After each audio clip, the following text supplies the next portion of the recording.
All right, let's talk about a framework that some of the world's biggest companies use to get things done. But here's the secret. It's not just for them. It's a tool that can work for you on pretty much any project you can think of. It's a smarter way to plan, and we're going to break it all down right now. So, have you ever been handed a huge project and your brain just freezes? Imagine your boss comes up to you, big smile, and says, "Great news! You're in charge of the company Christmas party this year." And for a split second, you're excited, right? But then the panic starts to set in. Because we all know it's never just a party. It's a massive, complicated project. And that feeling of panic, it comes from the sheer chaos of trying to figure everything out all at once. All of a sudden, you're trying to juggle a million things. You've got a budget that feels like it's shrinking every time you look at it. The bosses have their expectations, your coworkers all have their own great ideas, and you're just staring at a blank piece of paper thinking, where do I even start? That feeling right there, that's the problem with traditional planning. But what if there was a better way? A system that wasn't inspired by boring flowcharts and spreadsheets, but by something totally different, a sport. Let's get official for a second. What is Scrum? Well, the formal definition calls it a framework for handling complex projects. But the most important part of that definition, the part you really need to hear, is this. It can be applied to any project in any industry. And yes, that absolutely includes our Christmas party. So where did this whole idea come from? Well, back in the 80s, a couple of thinkers, Takeuchi and Nanaka, were looking at how the most successful teams worked. And they realized it wasn't like a relay race, where one person has to finish their part before the next person can start. No, it was more like a rugby team. The whole team moves down the field together, passing the ball back and forth, adapting on the fly to score that goal. That right there, that's the spirit of Scrum.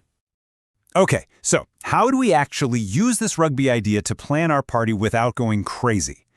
We do it by working in short, focused bursts of energy. In Scrum, these are called sprints.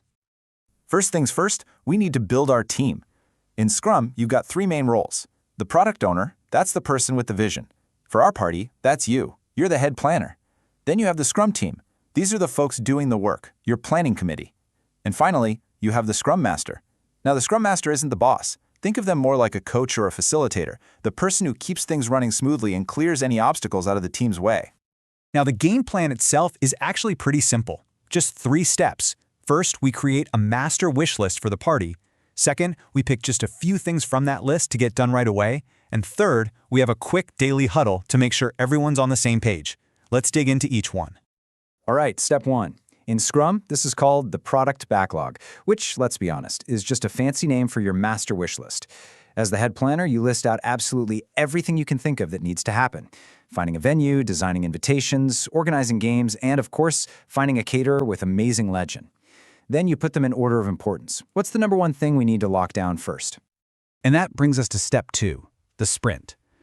A sprint is just a short, set period of time, usually about 2 weeks, where the team focuses on a small batch of work. Your planning committee looks at that giant wish list and says, okay, for the next 2 weeks, we are committing to getting these 3 things done. Nothing more, nothing less. It creates this incredible focus. And step 3 is how we stay in sync. This is the Daily Stand-Up or your daily huddle. It's a super fast meeting, like 15 minutes max. Nobody even sits down. Each person just quickly answers 3 questions.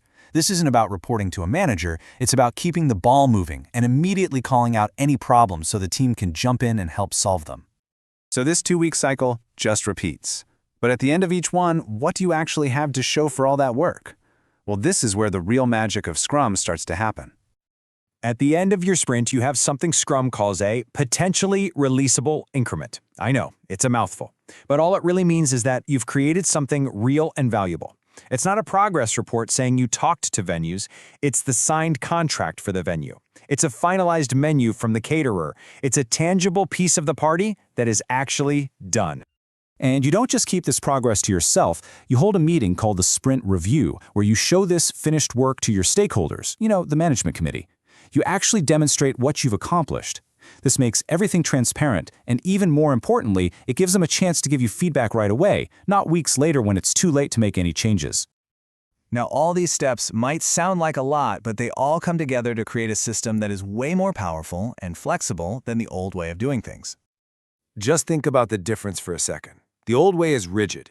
You spend ages creating one giant perfect plan, and if anything unexpected happens, it feels like a total disaster. Scrum is different. You plan in short cycles, which makes the whole process flexible. It can adapt.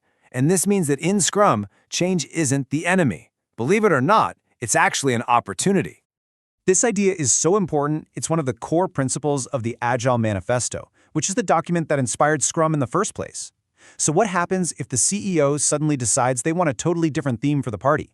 In a traditional plan, that's a crisis. In Scrum, it's just a new item to add to the wish list and prioritize for the next sprint. You actually use that change to make the party even better. Because at the end of the day, planning a party is just one example. Scrum isn't really a list of rules or meetings you have to follow. It's a completely different way of thinking about how to get things done. It all comes down to this. Scrum is a mindset that's built on a few really powerful ideas. It's about being adaptable when things change. It's about being transparent so everyone can see the progress and the problems. It's about getting constant feedback to make sure you're on the right track, always looking for ways to improve, and empowering the team to take ownership and figure things out together. So whether you're planning a huge event, launching a new marketing campaign, or maybe even tackling a personal goal like renovating your house, these principles are exactly the same. So I'll leave you with this question.